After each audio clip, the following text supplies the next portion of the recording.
Ballerina is the newest film in the John Wick franchise, so does it hold up to the greatness that is the John Wick franchise? If you haven't already, make sure to hit that subscribe button and turn on push notifications, but let's get into today's review. Ana de Armas plays Eve Macario, a Ruska Roma who is after the men that killed her father, and although this is a very familiar story for a John Wick-like movie, it was very, very fun nonetheless. I was genuinely worried that this was going to be a disappointment and we were going to feel like, man, I really wish that this wasn't a part of the John Wick world, but fortunately, this was just as badass as some of these John Wick movies. I will say, though, that there is just something about Chad Stahelski's direction in the John Wick movies that feels so authentic and different, and this one just feels very similar to a lot of other action projects, but still, the action is so freaking fun. It's brutal, and it really fits well within the John Wick world. It's so cool seeing how far the John Wick world has come, because the first John Wick movie almost didn't even get made. I mean, there is a documentary out called Wick is Pain that goes through the complexities of what it actually took to make the first John Wick movies and the first John Wick movie, and to continue making those movies into the franchise that it has become. It is incredible that the first movie almost didn't get made, and now we have a spin-off movie. So this movie somehow takes place within the timeline of John Wick Chapter 3, which I'm still trying to figure out how John Wick found time between John Wick 3 and John Wick 4 to really be even a part of this story, but that's a problem for a later day. But yes, John Wick is in this movie. Keanu Reeves does reprise his role, and I was happy and very excited to see him returning into the movies. Obviously, after John Wick 4, we never thought that we would see him again, so it was really, really cool that Keanu Reeves returned. But I was also a little bit worried that the movie was going to be focusing too much on the John Wick character.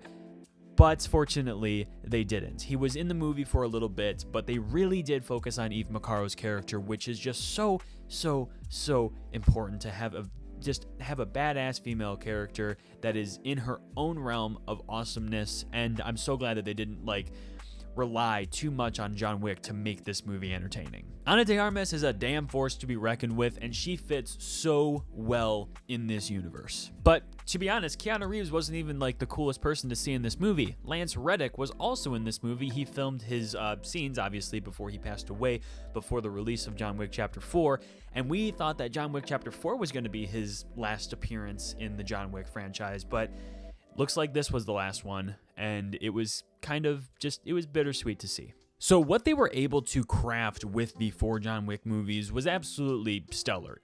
Essentially, every single movie got better and better. I think John Wick 2 is just not as good as the first John Wick movie, but other than that, each movie really just got bigger and better. John Wick 3 was the one that really defined what John Wick truly was as far as being story-driven and action-driven, and then Chapter 4 just came in swinging and completely mastered the concept and the gravitas of what frickin' makes John Wick so cool and badass. And I really just, I never think that the action will be topped for John Wick 4. I think, there are definitely ways that they can top the action sequences that they put on in John Wick 4. And unfortunately, not unfortunately, but Ballerina definitely doesn't get to that level, but the action in Ballerina is still brutal and awesome. Actually, it actually might be the most brutal action within the John Wick franchise. A lot of the brutality in the John Wick movies happen in the dark, when it's really, really, really graphic, so it's not as hard-hitting, but in this movie, a lot of that brutality happens in the daylight, and it is so cool. I don't know what it is about Keanu Reeves' acting, but he has such a monotone, just this very, I'm going to use as many little words as possible, but it fits so well with John Wick's character, and he brings it back, obviously, for John Wick's character in this movie, with just how cold his lines are and just how minimal of words that he has to say to really get his point across. And I think he's gotten a lot of crap throughout the years saying that his acting is bad and just not that good, which, yes, I think there are tones of yeah, he's not the greatest actor ever, but also it fits so well with John Wick's character, and I just love that so much. But this video is not about John Wick. It is about Ana de Armas. She is so good. She is great in this movie. I think she does a really, really, really good job in this really demanding role. I mean, there's a lot of stuff that goes into this one. There's so much baggage of the previous John Wick movies that they really they didn't have to top the John Wick movies, but they definitely had to stay within the realm of like, okay, we can't disappoint our audience. We have to do something just a little bit different. And I think as far as this movie doing anything different, there's nothing insanely different, but it really does keep the action rolling. I mean, there's only a couple moments throughout this movie where it's not full of action.